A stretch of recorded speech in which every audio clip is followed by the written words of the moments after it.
Hi. Everyone. Greetings. How y'all doing? How are you? I'm fine, thanks. Good to hear your voice. Yeah, it's been a while. I know. You left your leftover Skyline chili, Jacqueline, in the I know. front seat of my car. I know. I was so upset when I went to go try and eat it later on, and I forgot about it. So I let Nathan take it home, so it went to good use. Hopefully you enjoyed it. Indeed. So how do you want to do this? I think we just have a few questions for you. Good. Everybody's already researched you and tried to figure everything out about your firm. So maybe you Right. just want a general description or what you feel is important that you guys work on. Let's see. Well, it may be redundant, so I'm happy to do that. And I guess depending on how much time we have, I do want to know a little bit more about you guys. So I want you to think about the 30-second elevator pitch that you might share with me for each of the people sitting there. So I'll give you a few moments to do that. I see some of you taking notes, thinking about what am I going to say about myself. So I'll give you some time to rally your thoughts on that, okay? Awesome.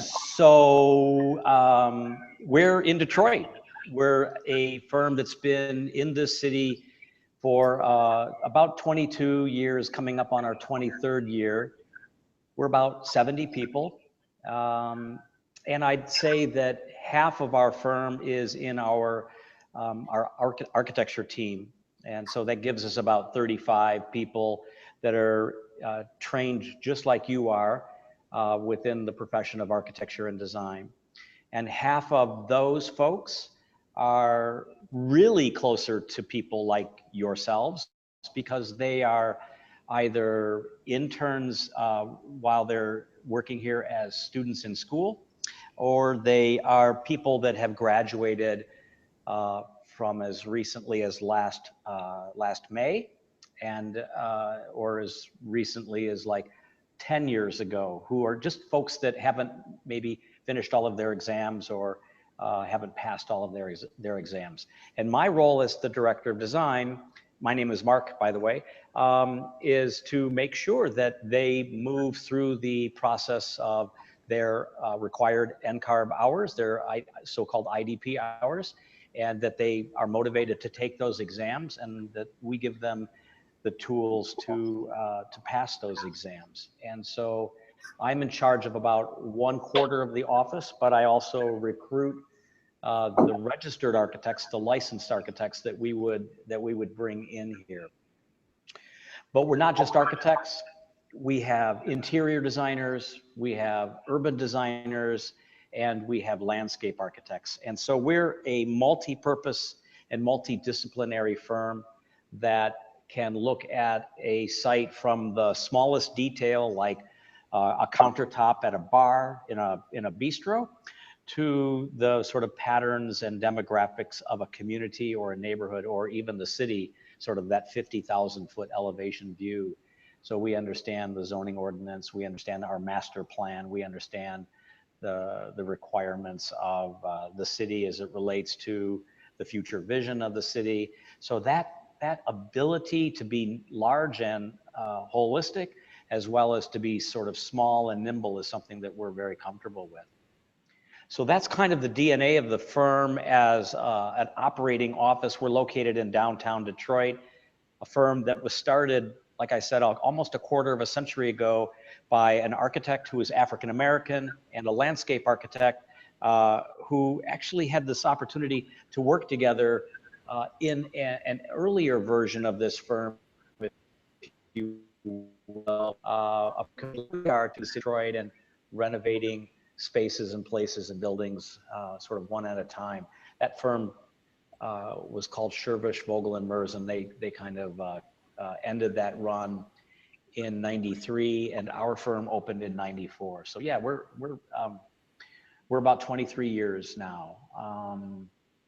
So I guess the punchline to you all is that, I mean, you should look at each other right now and sort of like at Sunday church or synagogue and say, could I really be a business partner with her? Or does he seem like he would be a good business partner for me? And the odds are that the answer is yes. I know you're all going, oh, Prashad, that's not even possible. He's such a wanker, or she's like totally different than me. But the fact is, you know, you were trained in the same studios, you had the same professors, you had the same projects, you had the same experiences, and that facilitates a camaraderie that is maybe hard sitting there today to appreciate, but it really does pay dividends later on. So it happened here with Rainey and Kent, and it happened for me before I came here. I was in architecture school with an architect that I ended up working for 22 years, right before I came here. So get to know each other as well as you can, work together as cooperatively as you can, because you know, you never know who you're going to open that first office with. What else do I need to tell you? Oh, the projects? Yeah. So the projects are kind of all over the place, right? First of all, they're almost always in Detroit. We did complete the National Harbor for MGM. This is a little neighborhood, a resort really, on the Potomac in Maryland. And National Harbor is a gaming resort. So that's a fancy word for casino. We were collaborative with HKS out of Dallas, with Smith Group, JJR out of Washington, DC, and we ended up designing the casino and several other aspects of that $1.2 billion facility. It was the second largest project under construction in the USA for about 4 years, or 3 years rather. We had that project in our office for 4 years. And of those 35 people that I defined as architecture, we probably had 12 people in our architecture team working on that for that entire time. We had about 3 interior design team members in that project as well. So all told, 15 people for about 4 years. Another big project, but one that's local to us, is for the Illich family. The Illich family owns a pizzeria here in town, and soccer teams. They own a baseball team, and they own a hockey team, and maybe you've heard of them. So they hired HOK out of Kansas City to be the lead design architect for their new arena called Little Caesars Arena, and we are the design assist for that project, and we are the architects of record for that project. And what's so extraordinary about the arena is that it's a bowl that sits on a vacant lot surrounded by 4 streets. One of them is M1, which is our Woodward Avenue, named after Augustus Woodward, who founded the city, you know, like 1863, and created the Woodward Plan, which was based on Charles L'Enfant's radial plan, which you've seen or maybe have studied in Washington, DC. Anyways, fast forward, the arena is going to sit on a square block, but it won't have parking around it like most arenas. It will actually have 4 buildings that frame and hug that bowl, and those buildings will be multi-story, multi-purpose buildings that hold the street wall and create the sort of visual effect that this arena is something that you discover as you move along the street and go into one of the major strategic multi-story glass entry points, and then you come into the realm of the arena. So we've been involved in that project for about 6 years. Everything takes forever, and so yeah, we expect to see the first puck to drop really in October of this year. A couple of the buildings will come online later. And the Illiches have been collecting properties in the city of Detroit for several years, probably 24 years, and they will probably migrate the development between where the arena is being built now out Grand River Avenue, again, the radial plan of L'Enfant, the city of Detroit, right, is kind of like my hand when it's open. The state of Michigan is sort of like my hand when it's closed, at the mitten, right? So the Grand River is one of the streets that shoots out from the city center, and out that corridor, out the Grand River corridor, is another gaming facility owned by Mrs. Ilitch, called Motor City Casino. And so the fabric between that arena and the new the new arena and the existing casino will be infilled over the next 10 years with many, many more buildings, and hopefully with a lot of new residential projects as well. And the thing that I'm really excited about is that Orleans Landing, which is finishing up right now along the riverfront, which has been in the office for a long time. It's really the first manifestation of Detroit, the Detroit I'm reading about, the Detroit that I kind of fashion as the California gold rush arrives into Motown. So we're seeing that project, which is 5 neighborhoods in the city along the riverfront. Those are actually being occupied now, and those buildings are finishing in short order. This is literally along the riverfront between so-called Jefferson Avenue and the Detroit River. And that project was just getting into construction documents when I arrived here 3 years ago. And to sort of complement that, or act as the counterpoint to that, we have the City Modern Detroit site. This is a website that you can look at now. City Modern is a brand new neighborhood in historic Brush Park.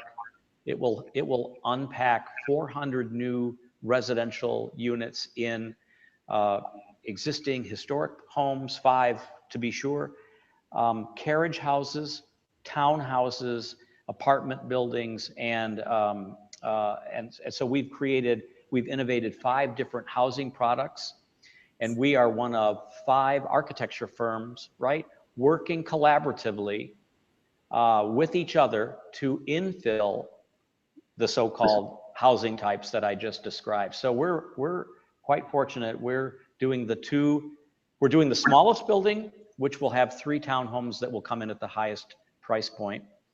And then we're doing the 2 largest apartment buildings on each side of the 9-acre site.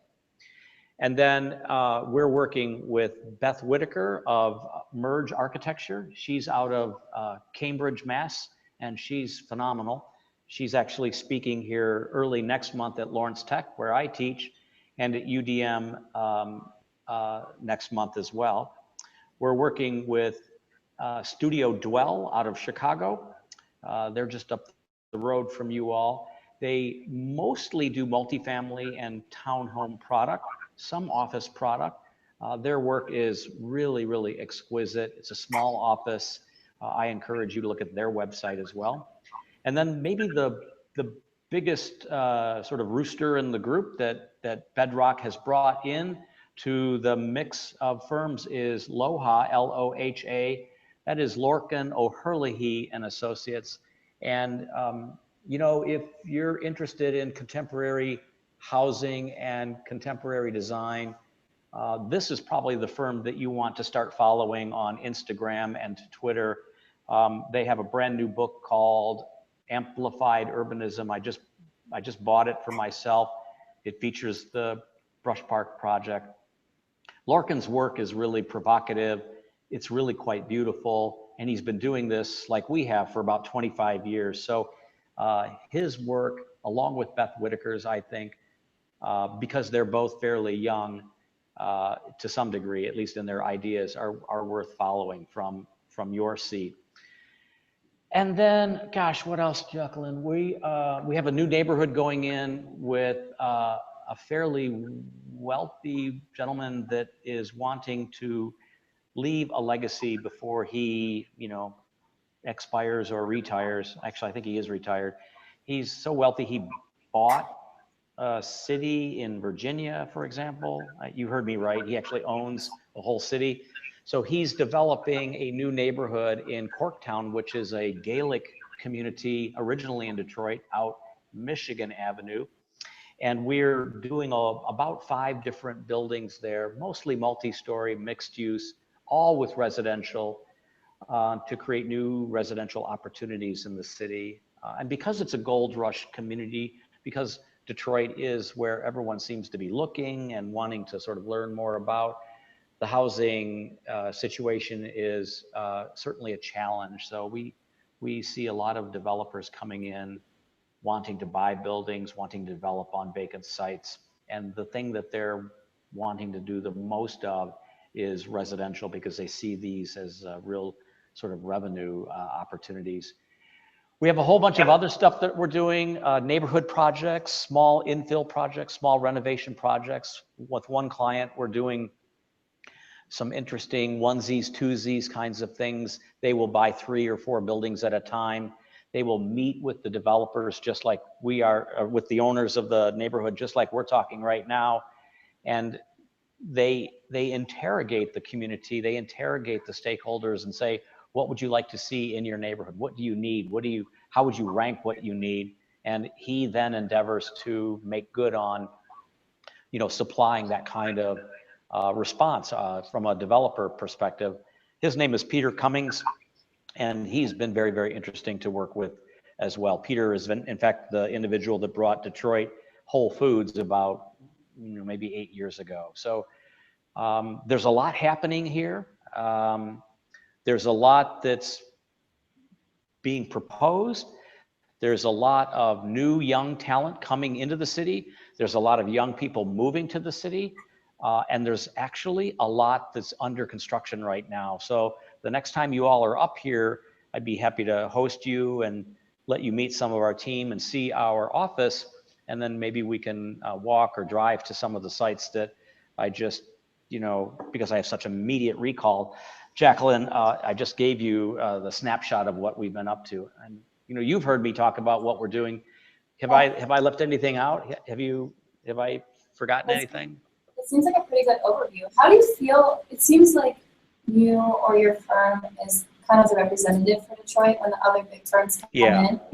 So how is that being the one that's defending its legacy and what it stands for? So that's a very interesting question, because we have there's probably half a dozen architecture firms that are venerated, tried, true, experienced, with street addresses in the city of Detroit. I can just think of them right now. Smith Group JJR is here. Albert Kahn is here. Rossetti Architects is here. Kramer Design is here, as well as Newman Smith. These are all firms that, to some extent, started in Detroit, left Detroit, and returned to Detroit. In a couple of cases, these are firms that opened a satellite office from their suburban location in Detroit. And in the case of like Rossetti, Smith Group, and Kahn, clearly our city's most important firms because of their reach, because of their size, and because they are multi-generational in terms of their tenure within the community. These are firms that actually do most of their work outside of the city. They do some things in the city or in the suburbs of Detroit, but these are firms that basically have plied their trade as architects servicing a much larger community. Our firm, aside from a couple of casinos like the National Harbor or City Center in Las Vegas, where we did 6 major buildings there, our work has always been here. And that has meant a lot to the new people that are coming to town. That's meant a lot to the new planner, who is Maurice Cox, who's an architect and a planner, and the former mayor of Charlottesville, Virginia, and was formerly on the faculty at UVA as well as at Tulane. So he's an architect and a politician, and he's currently our planning director. And so it means that for our firm, because we've kind of been here quietly doing thoughtful, good, solid work, and almost always and almost exclusively here in the city, we've begun to earn some praise and recognition for that. And we're actually very excited about that.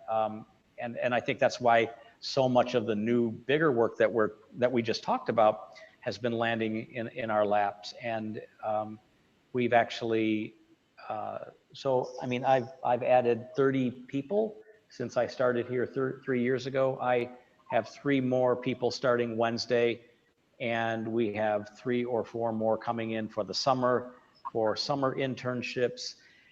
And I can't bring on people unless I have the numbers right in terms of projects to justify working with them. So, or having projects for them to work on. So the Detroit Quotient has been very interesting. It's been kind of our brand. It's been kind of the thing that's created new opportunities for us. But honestly, you know, 3, 4, 5 years ago, Detroit was not a darling city. Detroit was the city that kept shooting itself in the foot. Detroit was the city that created the definition of blight. Detroit was the city that perhaps rivaled New Orleans for corruption. Remember, our past mayor is serving 30 years in a penitentiary, and you don't get parole in a penitentiary. You don't get time off for good behavior. You're there for the whole term. So that's our former mayor, and he was really the darling of the whole community. Young, good-looking, came from a very significant African-American family with family members that were active in politics and the community, and he kind of just lost his way. And I think the pen is helping him find that. So we've had our issues, right? And it's been that way for a very long time. But I'm here to say, because I'm so familiar with and been around for so long, that what we're seeing transform here is the real deal. So it's very exciting. And I think being here, though, quietly doing the work, to sort of summarize my answer to your question, your good question, is that it's helped us get more work, and it's helped us earn some respect. So long as the people looking at the architects in our community, and this is important, aren't blamed for the work that was done before the gold rush got here, because the work that was done prior to this renaissance was led mostly by a much more frugal development community, a much smaller development community, a much less enlightened development community, a graft-ridden city hall. So you can't really blame the design firms that were here for the lackluster work that was done here. On the other hand, we continue to work hard to sort of mend the way that we all did things, and we hope that we're earning the respect of people like Mr. Cox with every day that we get new projects. So that's a good question. Are you all, are you ready for your 1-minute elevator speech? Okay, so Jacqueline, you can start, because I know you and I can correct you if you deviate from the script that I know about you. So why don't you give me your elevator speech? Name, rank, serial number kind of thing? Yeah, exactly.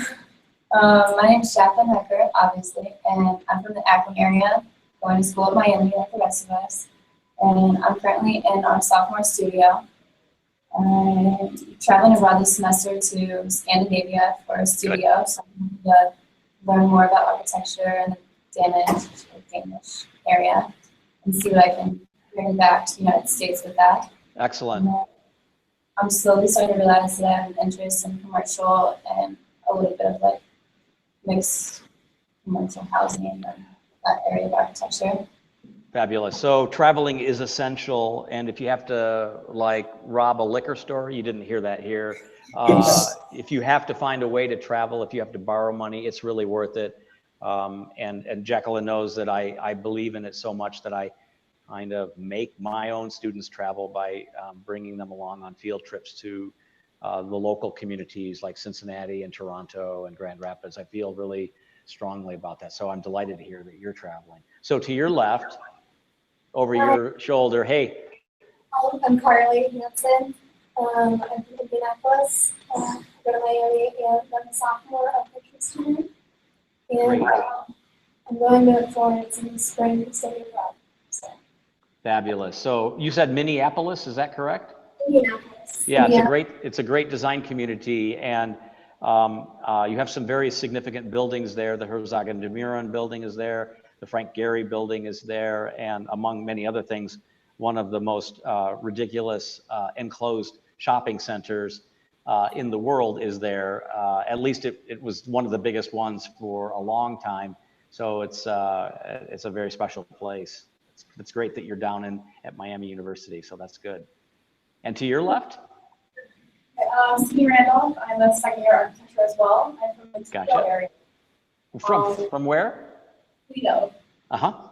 So about an hour from Detroit, but I'll be in Luxembourg in the fall, so I will also get fabulous.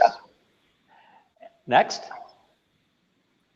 My name is Katie Mitchell. I'm from Lexington, Kentucky, and I'm also a sophomore.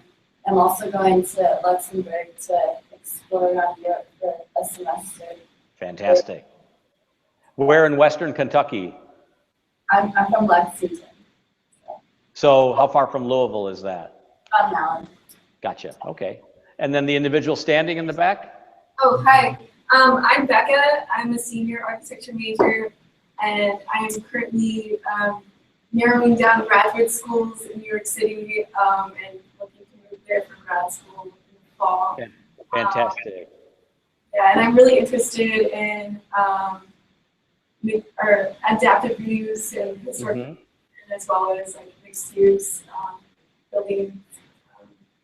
So are you the only senior in the room?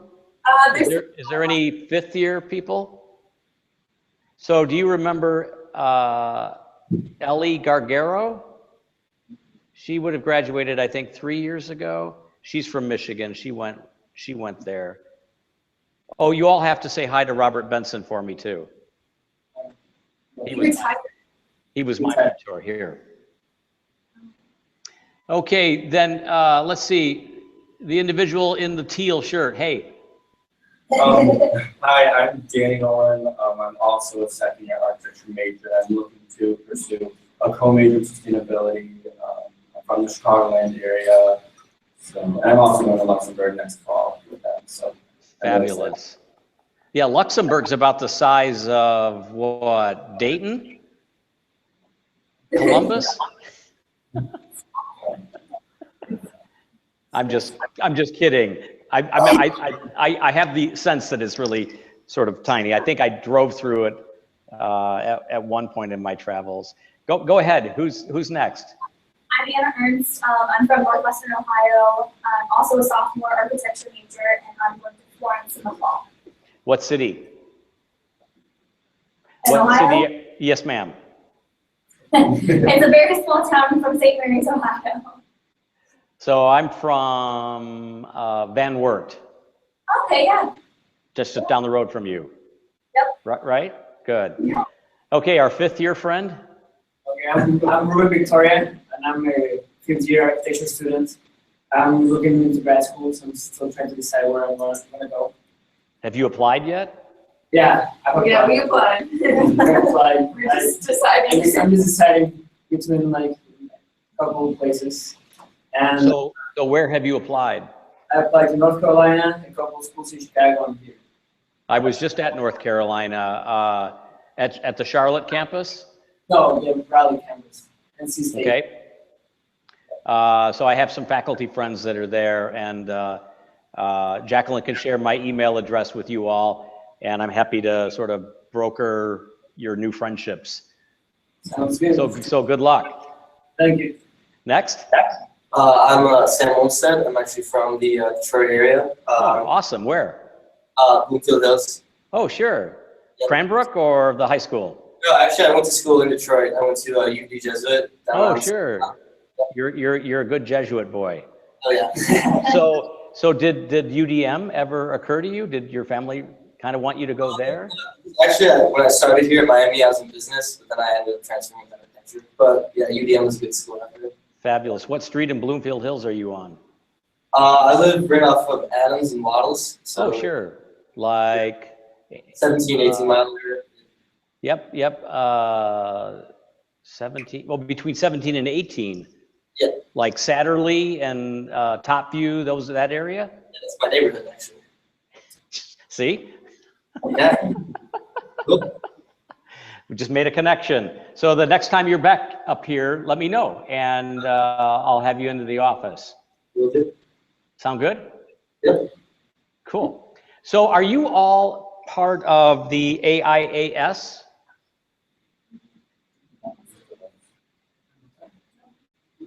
No, some, yes, some, no, some. So I don't know if Miami is doing this, but I want to make your head spin before I let you go. There are 18 schools of architecture in the USA that have launched IPAL, which is the Integrated Path to Architectural Licensure. Are you aware of this initiative? IPAL, I-P-A-L. And IPAL allows a student to create a special, if you will, work-study track that is most intriguing. You know, the current, and I don't know what statute in Ohio says, but statute in Michigan says that a student of architecture can take the examinations, the ARE exams, while they're in school. Did you catch that? Yeah. Right? So you could be sitting for your exams right now. And you could be passing your exams right now. So like our 4th and 5th year friends, you guys could have like 4 and 5 notches in your belt already punched. In other words, you could have your exams all finished, right, by the time you walk. The only thing you'd be deficient of, based on your curriculum, based on the curriculum in most schools of architecture, is your AXP hours, right? Your IDP hours, right? Which is, you know, something like, you know, whatever it is, right? 5,000 hours, 4,000 hours, right? So you could graduate and work for 3 full years with your tests already completed and passed, and then become a licensed architect just by working, right? But here's the punchline. With the IPAL curriculum that's being launched by UDM here in Detroit and by Lawrence Tech, where I teach, it's a work study scenario where you work for 20 hours a week during the semester, the 2 semesters, fall and spring, and then you work 40+ hours a week in the summer. And by the time you graduate, you could conceivably, assuming you've passed your exams and you've hit all of your NCARB hours, you could walk with your cap and gown on and get your diploma in one hand and carry your license in the other. And you'd be 23 years old, 24 years old.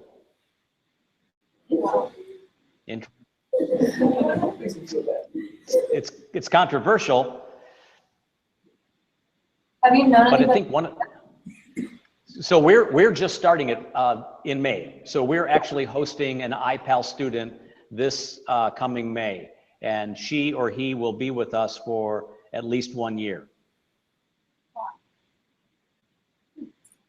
So you gotta look into it. You gotta like go to the NCARB website and learn about this program and see if your faculty and your dean is interested. It's not for everyone, and it's certainly not for every student, because honestly, not every student wants to become a licensed architect. But I think that's one of the reasons why this is happening. You know, here in Michigan, we have 2,600 architects that look like me, right? Pale, male, and stale. And we have like 5 that look like you, maybe 6, maybe 8 tops. So the pyramid is completely inverted, right? We have all of the old dead lumber, right, with holding all those licenses, and none of the young people getting them or holding them.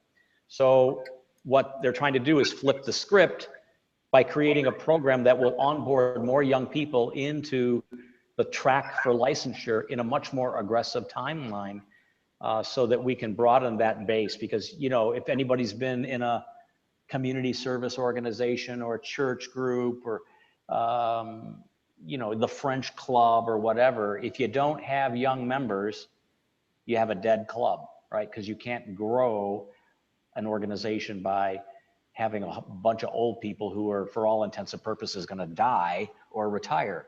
So you need to bring in more young people to them, and that's one of the motives for IPAL. It's very interesting. So our firm is hosting, and Lawrence Tech is sponsoring it, and this is going to be real interesting to see how this works out.